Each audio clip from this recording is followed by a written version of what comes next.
1, 2, 1, 2, 1, 2.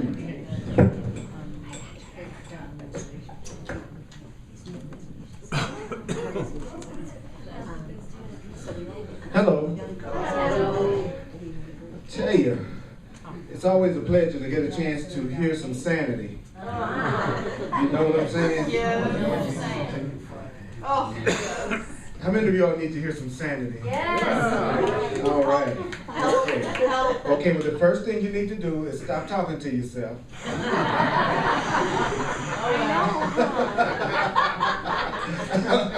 Oh, well, so much for that.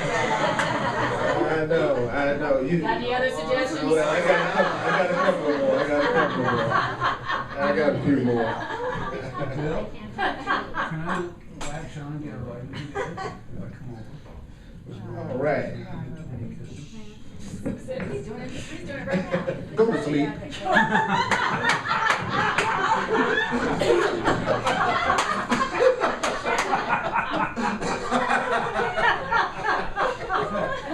I love you, Patrick. You know that. You know that. Okay, so I'm gonna use a minute or so to just kind of get warmed up with some word lessons, okay? So just let yourself hear this, okay? All right, remember, if you're here for the first time, just remember the only guidelines to the Course in Miracles class is that you need not believe the ideas, you don't have to accept the ideas, you don't have to welcome the ideas, you don't have to believe the ideas, accept the ideas, or welcome the ideas. Some of the ideas you may find hard to believe. Some of the ideas may seem to be startling to you. You can analyze it if you want to, and you can judge it if you want to. That's okay, but that's not going to really help. Okay, it's actually, the Course in Miracles says it's the use of the ideas that gives the ideas meaning to you and will show you that they're true. It's the use of it, it's applying, it's the application. And so the next time you're asking yourself, if you're a Course in Miracles student or you're studying the Course, the next time you ask yourself, what should I do? Go to your workbook lessons. There are 365 lessons that are in the workbook, especially to tell you what to do and how to see whatever it is you're going through. It's called the workbook. Oh, there's a workbook? And it's a workbook, and they have exercises. So whenever I hear people say, okay, I got this ego, how do I get past my ego? It's like, there are 365 lessons that are in the workbook for how you get past your ego, your fear. Do not be a Course in Miracles student and you're overlooking what it is giving you to get past the blocks that you have. Okay. First of all, the first thing you should tell yourself is that whatever you're upset about, tell yourself, I am never upset for the reason I think. I am never upset for the reason I think. I am never upset for the reason I think. I'm never upset for the reason I think. So whatever it is you think you're upset about, that's the first thing you eliminate. That's how that starts. As soon as you go, I'm upset because of something that my mama said to me yesterday. That is not why you are upset. Oh, damn. No, it's never the reason why you're telling yourself you're upset is never the reason why you're upset, ever. You're upset because you're seeing something that's not there. Right. He says you're upset because you're only seeing your past learning. So you're reacting to it according to the way you learned in the past. That you're only reacting to the meaning that you're giving to it. And I'm going to say this until I hear it. So I'm telling you, I'm going to keep telling myself this until it is absolutely my first response to anything that comes up in my life. Until my first response is what my path tells me my first response should be, I can safely assume I am not practicing my path yet. Okay, so you're innocent. If you don't do that, that's okay. You're innocent, you're innocent, you're innocent, you're innocent. But do not tell yourself that you have a problem that hasn't already been solved. Because the problem has been solved. The Course in Miracles has the solution to the problem. So that means it's already been solved. Like if you say, I don't know what 2 and 2 is. That problem has already been solved. You just have to be willing to what? Accept the answer. So every time you say you have a problem that hasn't been solved, that is not true. You're not so special you can come up with a problem that hasn't been solved. You're not so special that you can come up with something that the infinite intelligence of the universe, generally called God, has not the ability to solve or to give you another way of looking at it. You just ain't that special.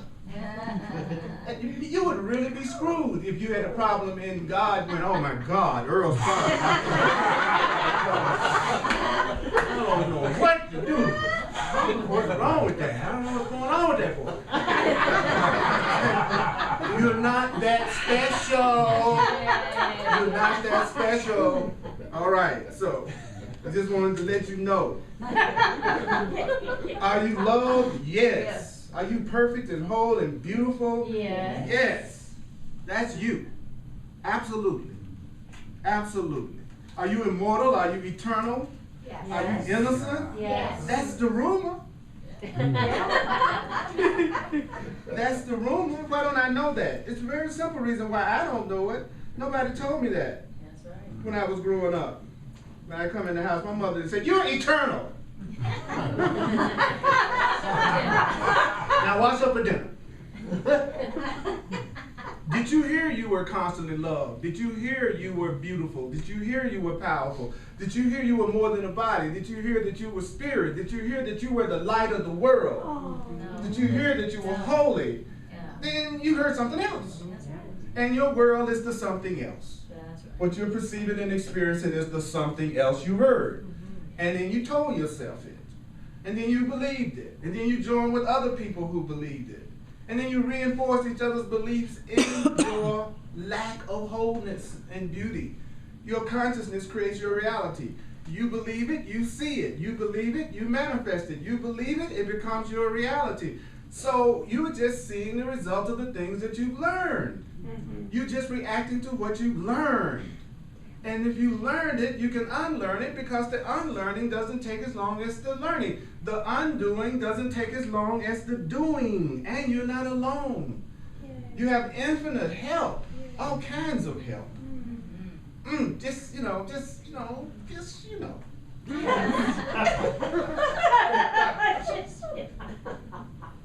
know what I'm saying? Yes. Yeah. We're feeling And then you. on top of that,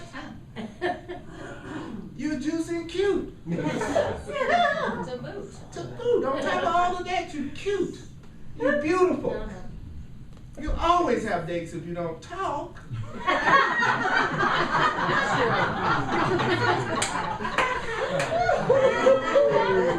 Why? Because, let's face it, in the world, it's about how you look.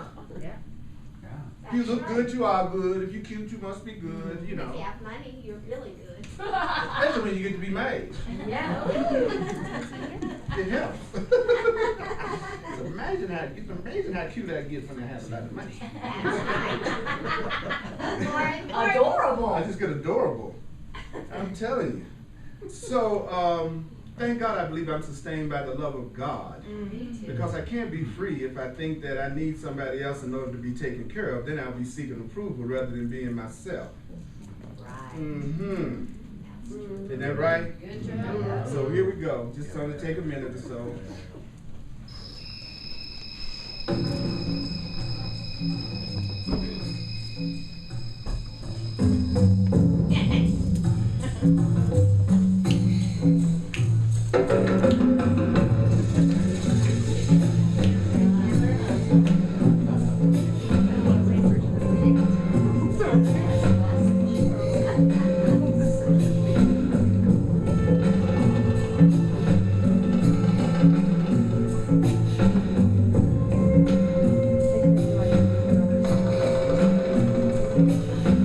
You are not the victim of the world you see.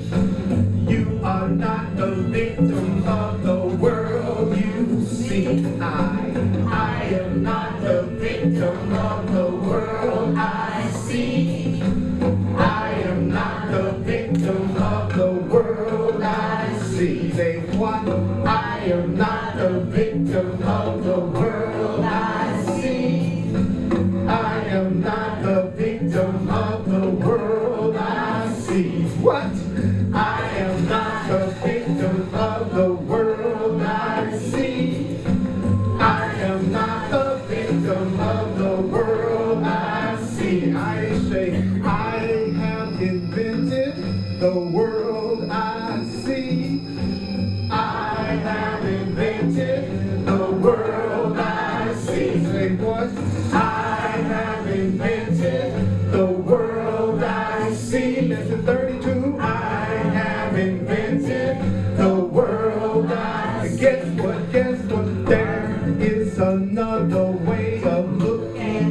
the world. There is another way of looking at the world. Say what? There is another way of looking at the world. There is another way of looking at this. There is another way of looking at this. There is another way of looking at whatever's bothering you. There is another way of looking at this. There is another way. And if there's a person that you are upset about, go. There is another way of looking at them. There is another way of looking at them. Say what now? There is another way of looking at them. There is another way of looking at me. There is another way of looking at me. There is another way of looking at. Guess what? I could see peace instead of this. I could see peace instead of this. Say what? I could see peace instead of this. I could feel peace instead of this. I could feel peace instead of this. I could feel peace instead of what? Y'all, light and joy and peace abide in me. Light and joy and peace abide in me. Light and joy and peace abide in me. Light and joy and peace abide in me. Now breathe.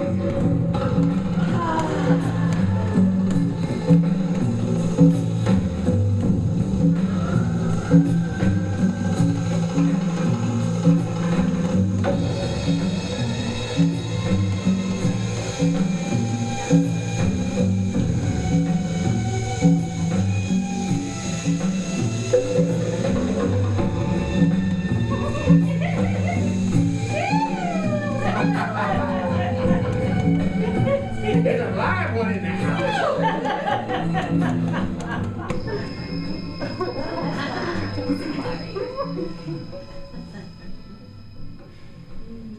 That was our meditation. We're going to be on your function. We're going to be in the teacher's manual section called the function of the teacher of God. The function of the teacher of God. The function of the teacher of God. It's on page 30, page 19 in the manual for teachers in the Foundation for Inner Peace version of the course. Yeah. What this section covers today is how you're supposed to be around everybody that you are around who doesn't necessarily know, understand, or believe anything that you believe. This is the way you're supposed to be around people every day in your everyday life. This is your function as a teacher. And the Course in Miracles defines a teacher as a demonstrator, and God is love. So you have a function. Your function is to demonstrate love. Your function is to demonstrate love. Your function is to demonstrate love. Do you know what your function is? Demonstrate love. It's to demonstrate love. That is the function of a teacher of God. And the Course in Miracles calls us patience. Says we're patients. And it says if the patient must change his mind in order to be healed. If you need to change your mind in order to be healed, if your friends need to change their minds in order to be healed, if your relatives need to change their minds in order to be healed, what do? What's your function? If everybody around them has to change their mind in order for them to be happy, what is your function? To change my mind. We're going to go into that. It says, first of all, can you change the person's mind for them? No. Can you change the patient's mind for them? No. Okay, certainly not. Not just regular not. Certainly not. Okay, you can't change another person's mind for them. You cannot change another person's mind for them. You cannot change another person's mind for them. You cannot change your spouse's mind for them. You cannot change your friend's mind for them. It says, for those already willing to change their minds, if you're around people that are already willing to evolve, change their minds, look at it another way, then the Course says that the only function you have is one function if you're around somebody else that wants to change their mind. And that function is to rejoice with them. So when you're around somebody that's ready to change their mind, your function with each other is to be happy together. Happy together. So we're here, and we're here because we want to change our mind. So the only function that we have in this room today is to be happy together, to rejoice. We're together to rejoice. You joiced once. Now you're here to rejoice. Why are you here? To rejoice. And when you're around somebody else who wants to learn, open their mind, take responsibility for their reality, what is your function? Party. To party like a big dog with them. Rejoice with them. So the Course says anybody that's ready to change their mind, they become a demonstrator of God with you, they become a teacher of God with you, and you have a more specific function for those who don't understand what healing is. So who is a person that doesn't know what healing is? A person who doesn't know what healing is a person that's not aware that healing comes from them changing their mind. So anybody that doesn't know what healing is would be a person that's looking for you to change for them to be happy. A person who doesn't know what healing is would be a person that's saying if someone else spoke or acted differently, if some situation or circumstance outside of myself changed, then I would be happy.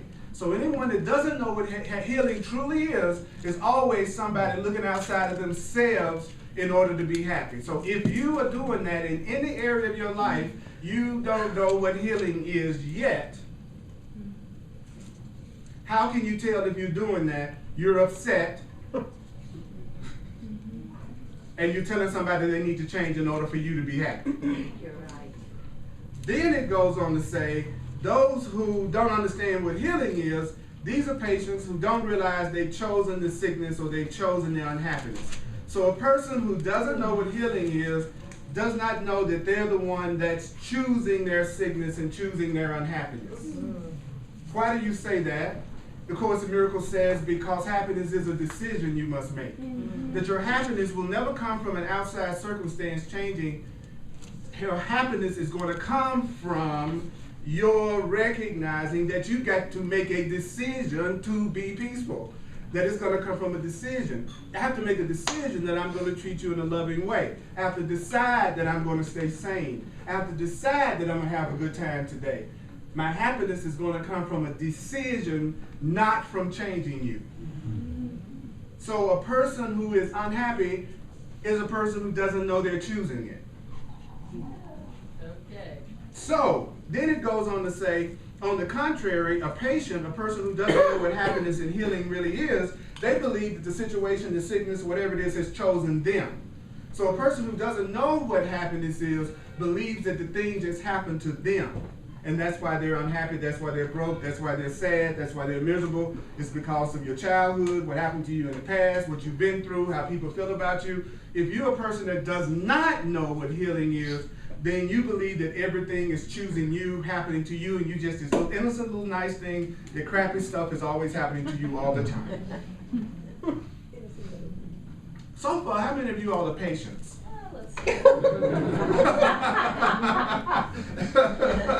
And you know exactly what area you are a patient in. Right now, you know, as I talk, you know exactly where you have forgotten what healing is. And the Course in Miracles teaches that in most cases it's in our special relationship with people. That's where we've forgotten that our happiness comes from us. Yes. As a matter of fact, I chose you so that you could make me happy. Oh, singer! Yes, that's why I want you, because I'm miserable and I need you to make me happy. I do. I'm working on getting my bait together. So I can catch a better fish. Okay. And I love seafood. In your taco. And that's what happens when you go to the club, you go, I see food. I see it. So I'm gonna take it slow because, you know, I don't want to give you too much to forget.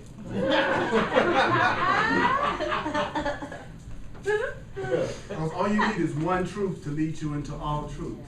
You only need one truth to lead you into all truth. You walk away with one truth today, that's all you need. That's all you need, is one. So, now, then it goes on to say, you have a more specific function for those who don't understand what healing is. These people don't realize that they've chosen sickness. On the contrary, they believe that the sickness or unhappiness has chosen them. And guess what? They're not even open-minded about it. No. I know it's your fault. I know I'm a victim. I know it's being caused by something outside of myself, and I'm not even open-minded about it. This is insane to tell me that I'm the one that's decided to be unhappy and things that are happening to me, I'm the one that's chosen. That's crazy. I'm not open-minded about this. In other words, your body tells you what to do and you obey. You don't have any idea how insane the concept is that your body is what's deciding how you feel. And then it says if you even suspected that it was insane to think it's your body that's creating how you feel as opposed to your thoughts creating how you feel, he said if you even suspected the truth, you would be healed. The Course didn't say if I had believed the truth, I would be healed. It said if I suspected it. That's how far away from it I am. I don't even suspect it. You would be healed if you just suspected what we're reading today is true. Then it says, yet they suspect nothing. To them, the separation, the sickness, and the unhappiness is unreal. It's real. I don't even suspect that I'm the victim, that I'm not the victim. I don't even suspect that's true. So, where do you come in? You truth students, you people who are studying, you people who are reading, you people who are telling yourself you are going to a higher level of consciousness, you are more spiritual, you're more enlightened. What is your function with your family? You are like a secret agent. You're like an undercover agent of God. You're like an undercover agent of love. You are there to be the light. You are there to be the truth. You're there to represent the truth. So this is your function. And don't walk out today and say you don't know how to deal with the people in your life in a way that will free you. Because we're going to be told. We're being told right now. Okay? Your function is to demonstrate the truth. Your function is to demonstrate the love. When you're around other people who want to wake up, you need to be happy together. And if you're around people who don't know what the truth is, which means they think they're a victim of everything that's going on around them, and they don't realize how insane that is, they don't even suspect it, then you come to do one thing. The Course says what? To represent. You're here to represent. What? Another choice that they've forgotten about. And he says, your simple presence is a reminder. The simple presence of a teacher of love is a reminder. There are people I can just be around and they can be saying something and saying that they're a victim or getting upset, and I don't even say anything, and they'll say, I know what you're thinking. I know you're thinking that I'm the one that created this. See, just my presence makes them think of the Course, or makes them think of the truth. Yeah. Right. You see what I'm saying? Just, yeah, if I'm hanging around you and you're saying you're a victim and you pitiful, and I'm just standing there, you're going to be going, Earl, I know you don't think I'm that. You think I'm that. It's my simple presence. Can be a reminder too. Or you can be so loving, you can be so cool, you can be so beautiful, you can be so wonderful that your simple presence is a reminder of love and the truth. You're just so cool. They have to remind, just being around you reminds them that there's another way that they could be. Wow. Then it says, now what do you do when you're around people who've forgotten that they are not victims of the world that you see? He says, first of all, your presence is a reminder. And then what you're going to do is your thoughts are going to ask for the right to question what that person has accepted as true. So what does that mean? It means you can be running your story down as beautifully as you want to run your story down around me, but in my mind, I'm questioning everything that you're saying about yourself that's making you not love yourself or see yourself as beautiful or powerful. My thoughts are questioning what you are accepting as true. I am not going to go into agreement with anything that you say that's the least bit based on the fact that you are limited and that you are a victim and that you're just a body. sorry. I'm not going to go into agreement with the idea that you're guilty or somebody's doing you wrong. My thoughts are going to question what you've accepted as true. Notice that it didn't say, I was questioning you. It didn't mean I'm going to say, well, I think you're the one that created that reality right now, and that's the reason why you're so upset right now. No, I'm thinking it. My thoughts are asking to question what you've accepted as true. What is so cool about this? What's really cool about this is I don't have to deal with your ego. I don't have to deal with your opposition. I don't have to deal with your trying to prove to me that I'm wrong. I don't have to listen to the part of you that believes you are the victim, which is the ego. So I'll just question it without saying anything to you. And then the court says, you are a messenger of love, so you are the symbol of salvation, which means you are the symbol of peace. So what you do is you ask the person for forgiveness for God's Son in his own name. What does that mean? It means you stand for the alternative. You stand for, there's only love or fear. I can either be the presence of love in this world, or I can be the presence of fear in this world. I can be the presence of the idea of unity and oneness, or I can be the presence of the idea of separation and fear. I have decided I'm going to be the presence of love, even though I don't know how to do it all the time. Because the only thing that's being asked of you is to decide on the direction you want to go in. And there aren't but two. Do I want to go in the direction of the truth, or do I want to go into the direction of illusion? Do I want to go in the direction of guilt, or do I want to go in the direction of innocence? Do I want to go in the direction of bondage and limitation, or do I want to go in the direction of freedom? That's all you being asked to decide. And then the Course in Miracles teaches that once you decide what direction you want to go in, everything else will be added. You will be given everything else you need, including what you need to stay here in the physical body, which would include your material needs. Right on. So why am I struggling? Because I haven't decided what direction I really want to go in. I haven't made a real decision. I made a play decision. I've made a decision I'm kind of jiving around and saying, but I haven't made the real decision yet, because when I make the real decision, I will know it when I make the real decision. Because when I make the real decision, I will watch the obstacles be removed from my path before I even reach them. I'll watch things start to get easier and more effortless in my life. If that's not happening in your perception, then you have not changed your direction or your mind yet. So instead of getting depressed about that, the cool part would be you could just simply say, I'm going to make the decision to move in the direction of truth, and I'm going to make the decision to move in the direction of love, and I'm going to stop jabbing around about it. I'm really going to be sincere about it, and I'm really going to start doing this stuff for real. Woo! Today.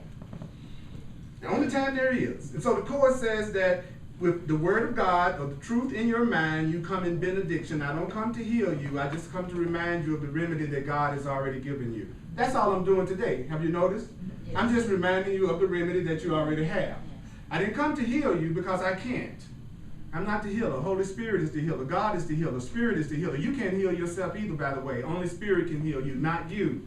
So the Course is telling us that I don't come here to heal you because I can't heal you, but I did come here to remind you of the remedy and the answers that you already have, and that helps me remember that the answer is already given to me too. So I can't forget something that I'm reminding somebody else of. There's a part of your mind called the ego that has no interest in your joy, no interest in your safety, no interest in your abundance, no interest in anything that's going to happen good to you. There's a part of you that freaking hates your freaking guts. Oh, yeah. It edges God. And it is. This is not a class on positive thinking. This is the class on the truth.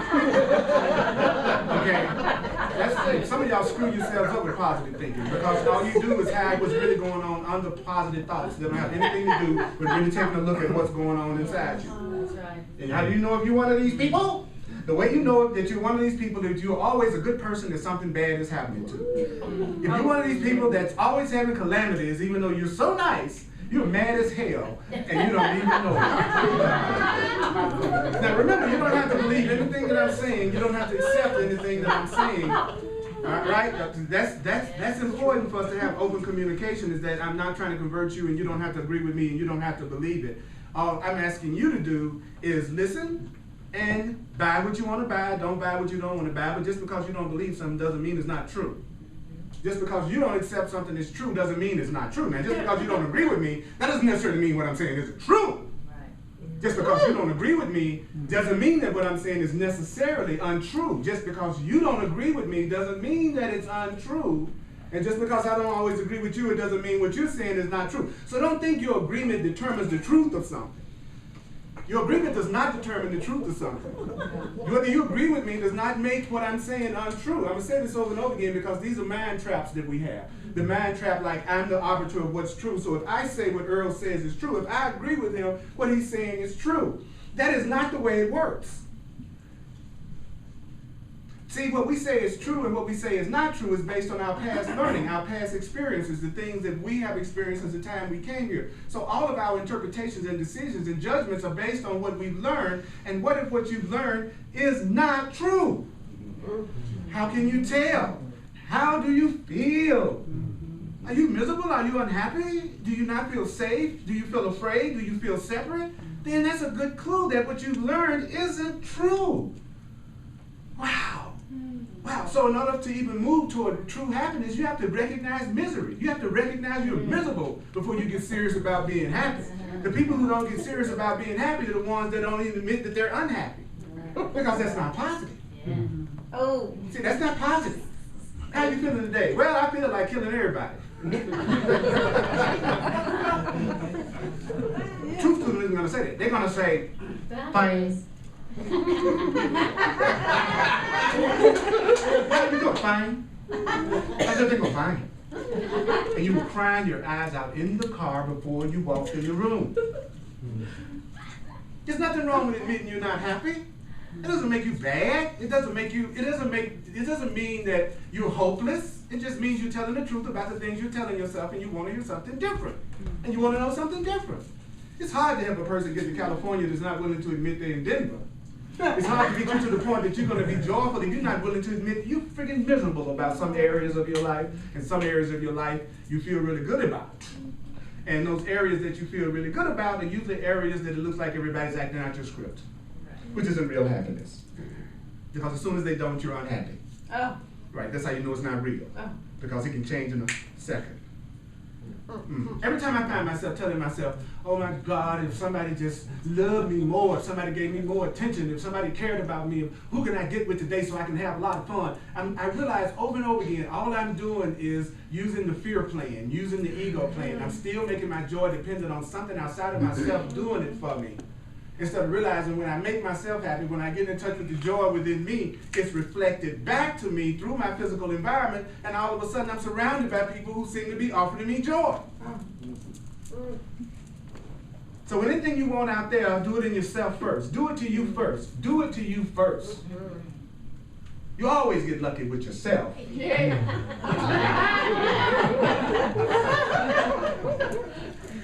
Unless, of course, you turning you down. That's pretty sad. Even you turning you down. That's pretty sad. That's pretty sad.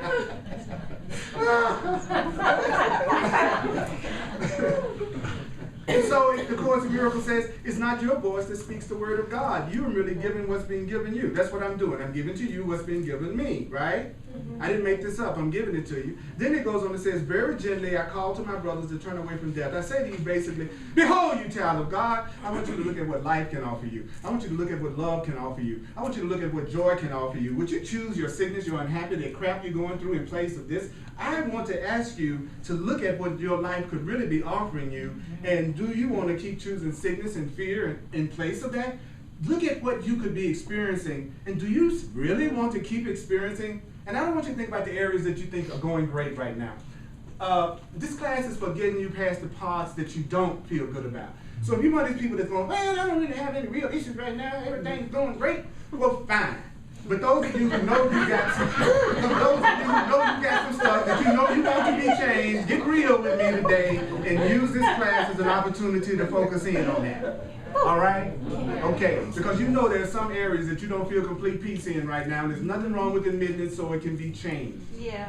Because you haven't even told most people about even what it is, so they don't even know. So you don't even have to worry about that embarrassment. They don't even know what you did that you feel so embarrassed about. Unless you want to feel worse, then you tell them. Go tell somebody that you know that's going to condemn you for the thing that you just done so you can feel bad about it. I know exactly who to call. They're on my speed dial. Yeah. I know exactly who to call when I want to feel guilty. Oh, yeah. I know exactly who to call when I want to feel innocent. And you do too. You know exactly what you want to feel by the person you're talking to about it. Okay. So when you headed for the phone, try to remember that you made a decision about how you want to feel, and that person you're calling is going to reinforce the decision that you make. And that person is either going to reinforce the truth of your innocence and your power, or they're going to make you feel more of a victim of the thing that you're going through, and somehow that you're not innocent. And that you know that when you pick it up, right? Because you know which of your friends actually talk like this. You know your friends that'll say, you're responsible, you're innocent, I love you, and you know the ones that say, honey child, you really are a victim, look at what they're doing to you, you're right, that's really bad. You already know. You already know how you want to feel based on who you hook up with. And the person that most represents your past is the one you're going to be the most attracted to. That person you're seeing across the room and you go, oh. The perfect storm of your pattern has just been seen. Oh, baby. Oh, baby. Why do you think you're having the same experience over and over and over and over and over and over and over again? Could you be having the same experience over and over and over again unless you were making the same choices over and over and over and over again? And if you know most of the time when you choose somebody, it's always the wrong one because sooner or later you're miserable, then you know that when you're attracted to somebody, you just need to go the other way. I'm attracted to you back.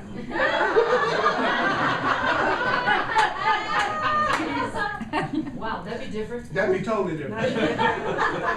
I'm attracted to you, let's talk. Can we talk? Yeah. Can we talk? Yeah. I'm attracted to you, let's talk. Yes. For a long time. For a really long time. Let's have a really long conversation. Let's talk. I'm attracted to you, let's communicate. Yes. I'm attracted to you. What do you want to be with me for? What's the purpose of this relationship? How would you like to see it evolve? How do you feel about the person you were just with? Are you still holding grievances? Do you have baggage? Do you feel like it was their fault or was your fault? How do you feel? What do you want? What do you want with me? What do you want? And the person who goes, they know what they want, they just don't want to tell you. That's right. I know what I want when I walk up to you. I might not be able to tell you, but I think I'm going to get it. That's right. See, I'm going to pass this around if anybody wants to sign the contract. The contract list. It's a contract list. And the reason why I call it that is because and push on my contact list, I video all my classes once a week. I send out the links that you can click on, that you can watch the class and remember this wasn't letting you know when I'm in town or what's going on. I'm looking for people in this class and in my classes that are sincere about moving to another level of consciousness and really letting go of their blocks.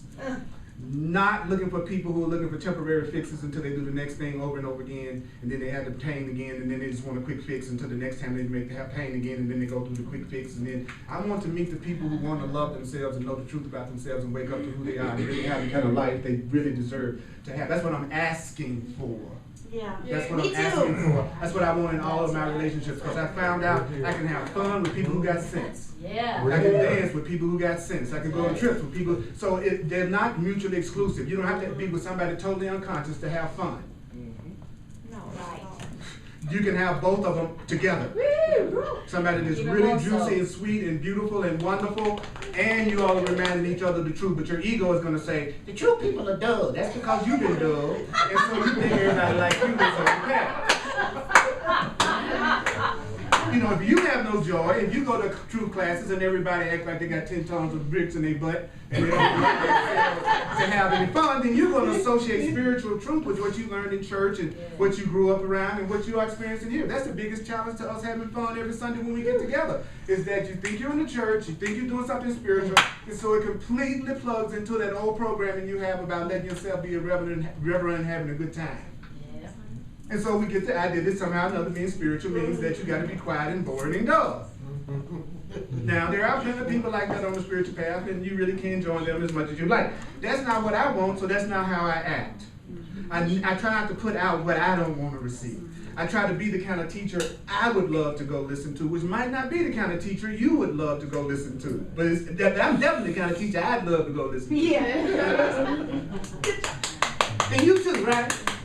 Yeah, and some of you too. Some of you can't wait to get the hell out of here as fast as you possibly can. Some of y'all are really glad to be here. Some of y'all like, what, I don't understand this. This isn't what I bargained for. What is it? Okay, so the course then says, now before I go any further, real quick, I would like to throw it open for any questions. It's about what I've talked about so far. Because it doesn't matter how far I get. It just matters that there's something that we remember about what we've said. Because we've already been given instructions. Structure number 1. If you're around somebody that wants to wake up, then you need to be happy together. You need to rejoice together. You need to have fun together. You need to experience love together. You need to experience joy together. If you're around somebody who doesn't know that they create their reality and they think they are the victim, then you're there to be the simple presence of the truth and the reminder of the truth. And when you're in their presence, you think it. You think it. You don't necessarily say anything. You think it in their presence. You recognize the difference. You recognize the other way. And you're not there to fix them. So don't you dare think that you're in somebody's experience to fix and correct them every time they say something. I can't stand it when I'm saying how I feel and everybody pounces on me to try to tell me the right way I need to be looking at it and the way I need to be seeing it and the way I need to be thinking of it. Doggone it, you do that when you get upset about you. I don't need you to correct me.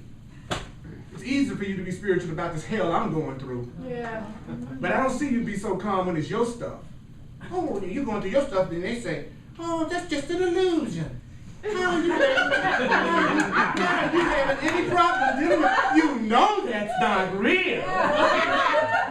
And then you walk out later and they screaming out, they mad. What's wrong? What's wrong? What's wrong? Somebody took my parking space. That's the same person that was 5 minutes ago telling you it was an illusion. But that's because it wasn't their thing. It didn't have nothing to do with, it wasn't their relationship that broke up. It wasn't their situation that's challenging. It wasn't their child that got injured. It wasn't. So when you step back and you go, it's just an illusion. Ask yourself, when you're going through something, do you want to hear that? No. Do you want somebody walking up in your face telling you the thing that you're upset about is an illusion, rather than asking you, how can I join with you, and giving you another way to look at it? How can I be of support? How can I be a healing presence in your life in this situation? What is it that you think you need in this moment? See, that's the trick. Because your consciousness creates your reality, and the attitude you're taking, that's the people you're going to draw to you. So remember, the attitude that you're taking is the consciousness you have. The consciousness you have is what you're going to draw to you, and that's what's going to be showing up when you're going through your thing. Wow, there is nobody out there. One day you're going to realize I'm not outside of you, I'm inside of you. Yeah. I'm inside of you and I'm trying to get out. You got indigestion? Okay. We are inside of each other. We're not outside of each other. We are one. We are one. You're in this room with yourself. There's nothing but yourself here. And I want to love myself. I want to be a healing force for myself. I want to be a healing presence for myself. I want to give you what I want to receive. I don't want to do unto you as I would have you do unto me. I don't want to do unto you as I would have you do unto me. I don't want to do unto you as I would have you do unto me until I love myself. Because if you got somebody doing unto you as they want done unto them, and they don't love themselves, they're going to mistreat you because that's how they think they need to be done. So the golden rule only works when you love yourself. It's not a really cool rule if you don't. Do unto others as you do unto others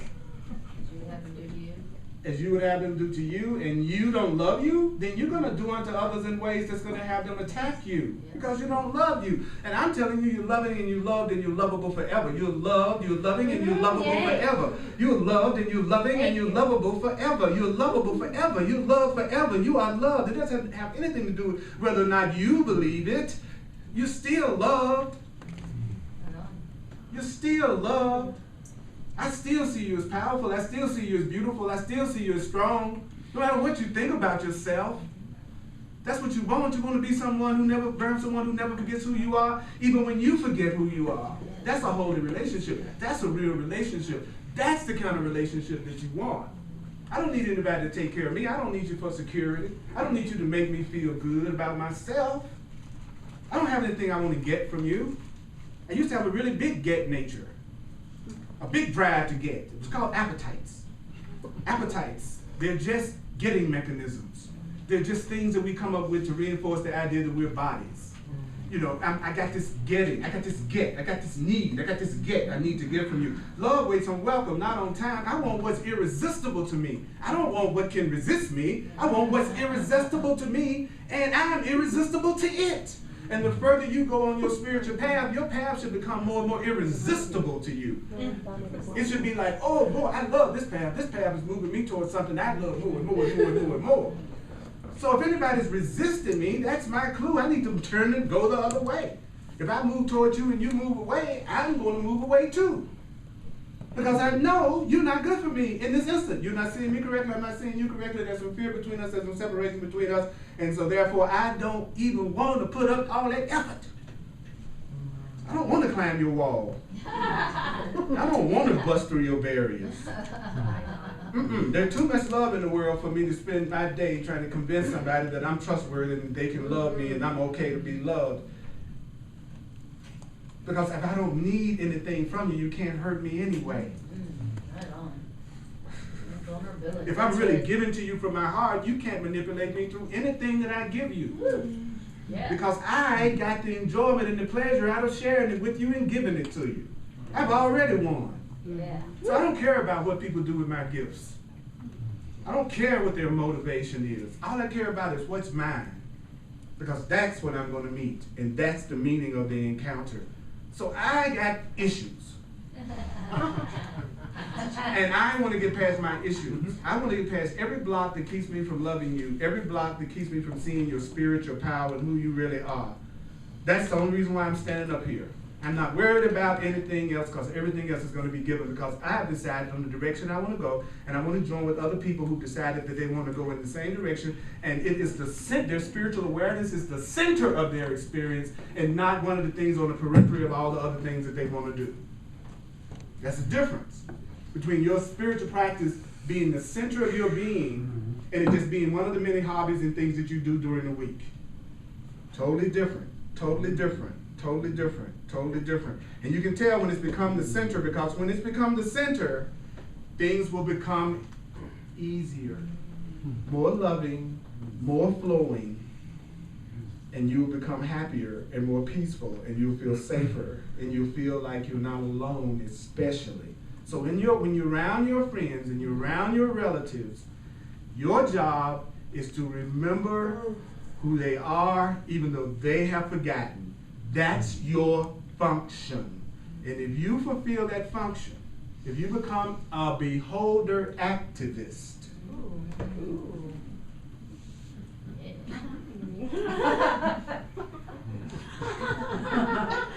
with eyes like this, I can behold. My friends used to call me Walleye. That was my nickname when I was in high school. Walleye! They had big old eyes. And wore glasses. Didn't really make sense, but anyway. So what I'm saying to you is stop making the spiritual path hard. Stop making this hard. It isn't hard. It's only hard because you're talking too much. It's only hard because you believe that you're the one that's the healer. It's only hard because you think there's something you can do to lose eternal love. There's nothing you can do to lose God's love. There's nothing you can do to keep you from being helped, aided, supported. Whenever you feel bad, it's just your call for love. It's just you to be remembering what your purpose is in that particular instance. And your friends and your relatives all day are giving you another opportunity to be the presence of light for them. And those who are like you, they're going to recognize you. Those who are like you are going to be attracted to you. Those who are like you are going to be, I'm to the point, if somebody's really, really attracted to me, I mean, really, I mean, to the level that they want a personal relationship with me, then I know that we're on a similar level of consciousness because most people have an impersonal relationship with me. It goes no further than the hug after class, and that's the end of it, period. But that somebody who seeks me out, who feels me, that's another level. And that's true of you. Those who are like you, they will feel you. They will be drawn to you. they will want to connect with you. They won't be able to just let it be an impersonal thing that they do every blue moon, every now and then. You will become a priority. The relationship will become a priority. What you experience with each other will become a priority. I know a lot of people, but I have very few intimates. And you know what? That's okay. That's fine. I'd rather have 3 people who really, really in tune with me than 100 that I'm not in tune with right now. And you too. Quality over quantity. Quality over quantity. Because you only have so much physical time anyway. So you can't spend physical time with everybody. So make darn sure that who you are spending physical time with, that's somebody that's helping you remember that you are the alternative, you are love, you are spirit, you are light. Chris, what was your question? So earlier in the paragraph I said, these patients do not realize they have chosen sickness. Mm-hmm. So what if you have chosen a form of sickness and you thought, oh, I've done work on this and I am better, but then something has come up that has shown you that no, you're still choosing that sickness, and even like the thought of it being taken away like throws you in a bit of tantrum and rage. Is there like any hope of being able to say It's the simplest answer in the world. Yeah. 365 lessons, all the way up. That's telling you things that you can tell yourself. I am entitled to miracles. I'm never upset for the reason I think. I place the future in the hands of God. Let me recognize this problem so this problem can be solved. What you have to do is you have to tell yourself the truth. Over and over and over and over and over. There is no I'm going to say it one time and it's gone. There is no let that go. Let that hold. I see so many people make that error. There is no I'm going to say something one time and I'm going to overcome a lifetime's worth of programming. It's going to be, first of all, not condemning yourself for still making that error, having tolerance for that error. Having tolerance for your weakness keeps it from being a block. It's the intolerance for your weakness that keeps you condemning yourself about having the weakness. And when you condemn yourself for the weakness, that increases your feeling of guilt, and your feeling of guilt increases your feeling of I am not worthy, I am not enough, which actually perpetuates the ego idea that I am not whole and I am not loved. So beating yourself up about what it is you don't like about yourself only increases that separation and the power of that erroneous thought. And people think they're doing wonderful things and they go, oh, my ego did it again. I just don't seem like I'm gonna never change. Like every time you do that, it's like, oh, wow, my ego went off again. All right, let's see if I can do that different next time. I want another way to look at that. Maybe the next time I won't do that. The only afterward message is don't do it anymore if you can. Not beating yourself up about it because you can't perfect yourself in every moment. Because you know what, Chris? You are so beautiful and you're so innocent and you're so loved that there's nothing you can do that can change that. And if you realize there's nothing you can do to change how lovable you are and how loving you are, you won't take it so seriously either, and that will let that block go and you'll be able to remember to use the truth the next time even easier. And I'm never going to let you forget how beautiful you are, Chris. Me neither. Me neither. You know what I'm saying? That's what I'm talking about. I'm going to see your light. When you see mine, because I'm a black light.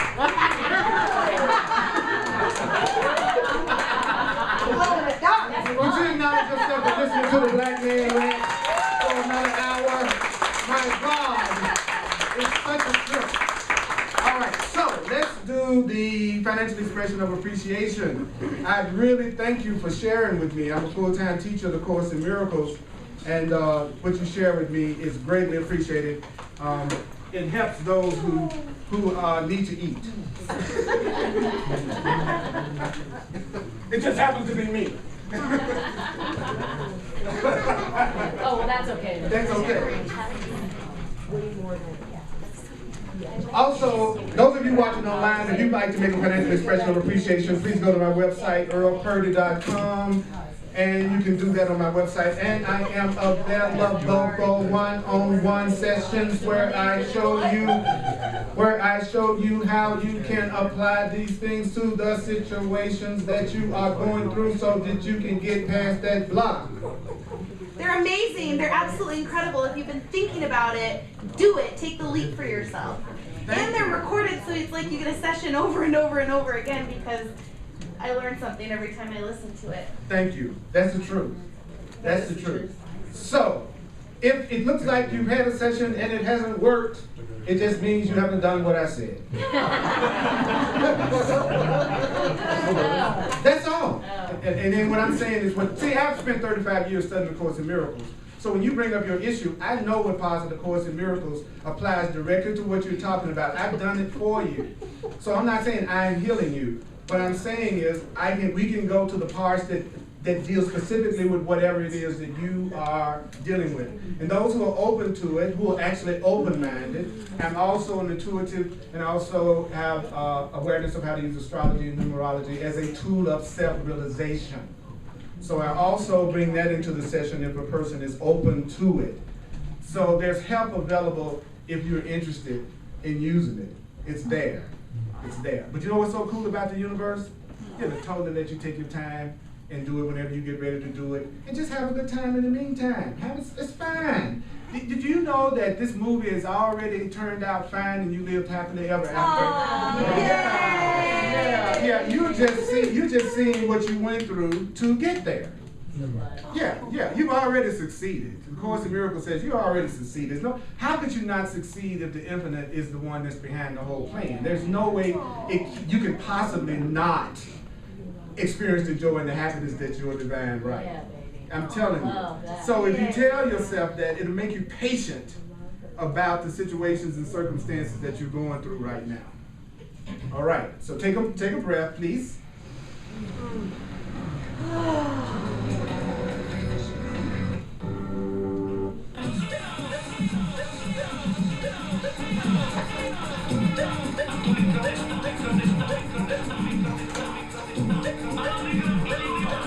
So remember, when you walk out of here today, your job is to remember the truth for everyone you are around.